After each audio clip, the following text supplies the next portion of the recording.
Hello hi guys, welcome to my channel. So ఈరోజు topic విన్రార్ అంటే ఏంటి, విన్రార్ ఎలా ఇన్స్టాల్ చేయాలి, విన్రార్ని ఎలా యూజ్ చేయాలి, విన్రార్ వల్ల మనకు పీసీకి యూజ్ ఏంటి. సో ఈ టాపిక్ గురించి మనం మాట్లాడుకుందాం. విన్రార్ అంటే ఫైల్స్ని కంప్రెస్ చేయడం. ఎలాంటి ఫైల్స్ కంప్రెస్ చేస్తుందంటే zip file, jar file, ISO అలాంటి ఫైల్స్ని ఇది కంప్రెస్ చేస్తుంది. విన్రార్ని ఎలా ఇన్స్టాల్ చేయాలో చూద్దాం. సో ఫస్ట్గా నేను ఆల్రెడీ డౌన్లోడ్ చేశాను. సో ఈ లింక్స్ నేను డిస్క్రిప్షన్లో ఇస్తాను. ఇవి లైఫ్ లాంగ్ ఫ్రీ. ఇవి అఫీషియల్ వెబ్సైట్ నుంచి డౌన్లోడ్ చేశాను ఇవి.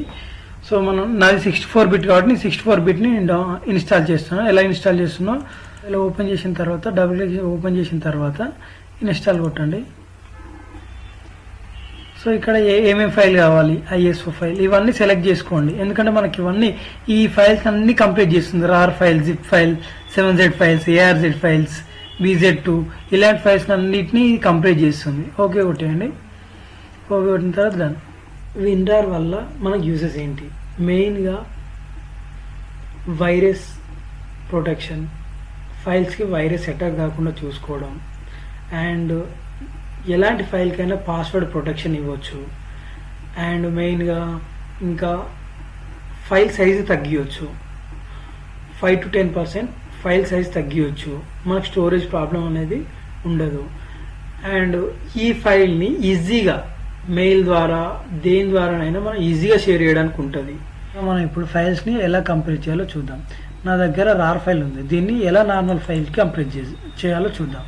సో దీని మీద రైట్ క్లిక్ చేసిన తర్వాత ఇక్కడ విన్రార్లో పోయిన తర్వాత ఎక్స్ట్రాక్ట్ హియర్ కొడితే నార్మల్ ఫైల్కి కంప్రెస్ అయిపోతుంది. Normal file compress. ఈ నార్మల్ ఫైల్ని మనం రార్ ఫైల్కి ఎలా చేంజ్ చేయాలి,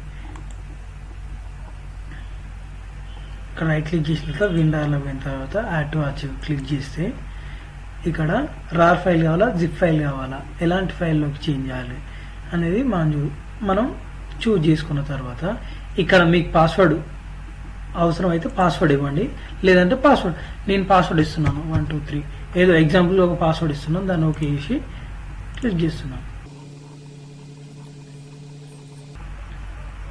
సో ఇది మళ్ళీ రార్ ఫైల్లోకి వచ్చిన రార్ ఫైల్లోకి దీన్ని పాస్వర్డ్ ఎక్కడ అడుగుతుంది పాస్వర్డ్. మనం ఈ ఫైల్ ఓపెన్ చేసిన తర్వాత ఏదైనా మన ఫైల్ పెట్టినప్పుడు ఇక్కడ మనం పాస్వర్డ్ ఏదైతే ఇచ్చినామో ఆ పాస్వర్డ్ని ఎంట్రీ చేయాలి. ఎంట్రీ చేస్తే ఓపెన్ అవుతుంది.